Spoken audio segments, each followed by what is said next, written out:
Mga Karyoko, so welcome po sa ating Ryoko Shop Power Tools dito sa Ryoko Power Tools Trading sa likod po ng entrance ng GQ Mall. Pag pumunta ka ng likod, andyan sa likod kasi ano po yan, Evangelista Street po yan. Sa mga naliligaw, Evangelista Street po sa likod yan.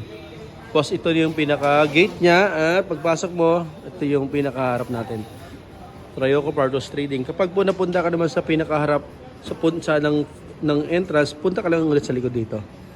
Nagaganapan sa Ryoko Power Tools Trading.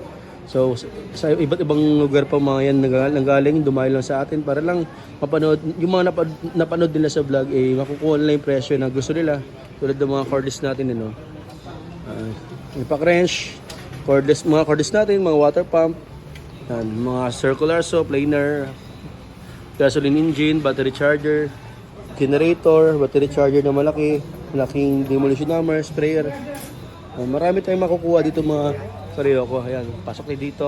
Ayan, mga chipping gun, cordless grinder, router, welding machine, ayan po, blower, ayan, vacuum cleaner, sander. Marami po tayong mapipilihan. Sobrang mura na napakamura. Okay? Abang-abang din sa mga vlog ko, yung mga grand sale natin kasi bagsak presyo talaga. Nagte-testing sila lahat. Ayan.